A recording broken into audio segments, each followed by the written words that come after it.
अस्सलाम वालेकुम। आज मैं आपको मोन्टोलोकास टेबलेट के मुतालिक बताता हूँ जो 510 मिलीग्राम की स्ट्रेंथ में अवेलेबल है। इसके मुख्तलिफ ब्रांड्स होती है लेकिन इसका फार्मूला एक है मोन्टोलोकास। ये लेकोट्राइन रिसेप्टर एंटागोनिस्ट है। जो लेकोट्राइन है इसकी जो प्रोडक्शन है इसको ब्लॉक कर देती है और डिजीज को प्रिवेंट कर देती है। ये लंग के रिलेटेड जो मसाइल होते हैं, सांस लेने में दुश्वारी होती है, खांसी होती है, दमा होती है, तो इन सारी मसाइल की ट्रीटमेंट के लिए दिया जाता है। आज मैं आपको इस मोन्टोलोकास के ऊपर कंप्लीट रिव्यू दूंगा, इसकी यूजेस, तरीका इस्तेमाल और डोज। लेकिन इससे पहले अगर आप हमारे चैनल पर नए हैं तो सबसे पहले इस चैनल को सब्सक्राइब करें। अगर इस टेबलेट की यूजेस को देखा जाए तो ये आस्थमा में इसका इस्तेमाल किया जाता है, जिसका हमें दमा कहती है।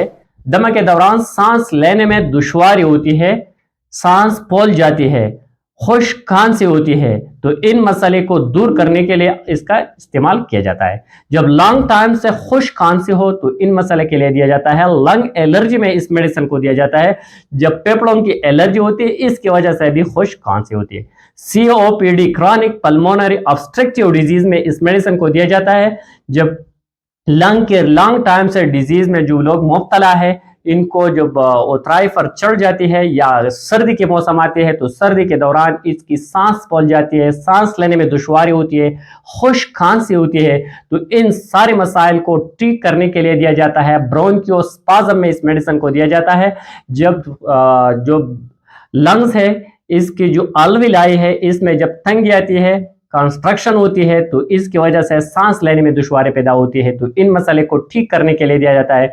नज़ला और जुकाम और रैनी नोज की वजह से जब ड्राई कफ होती है, नज़ला होती है, जुकाम होती है, रैनी नोज होती है, तो इन मसले के लिए भी इस मेडिसिन को दिया जाता है। लॉन्ग टाइम से जब खुश्क खांसी हो तो इनको ठीक करने के लिए भी ये दिया जाता है। स्पेशल ये मेडिसिन लंग के रिलेटेड जो भी मसाइल है, सांस की नाली में जो तंगी आती है, सांस लेने में दुश्वारी पैदा होती है, सांस फूल जाती है, ब्रोंकियोस्पाज्म होती है, ब्रोंकाइटिस होती है, साथ ही जो लंग एलर्जी होती है या आस्थमा और दमा होती है, तो इन रिलेटेड लंग के रिलेटेड जो मसाइल है इनके ट्रीटमेंट के लिए आप इस टेबलेट का इस्तेमाल कर सकते हैं। इस मेडिसिन की थोड़े बहुत साइड इफेक्ट भी हो सकते हैं। इसके इस्तेमाल से हेडेक, सर में दर्द हो सकते हैं, मस्कुलर वीकनेस हो सकते हैं, नाज़िया वॉमिटिंग हो सकती है, स्टमक अपसेट हो सकती है, लेकिन रेयर केसेस में इतने ज्यादा नहीं।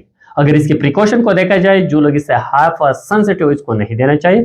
प्रेगनेंसी और लैक्टेशन में भी इस मेडिसिन को नहीं देना चाहिए।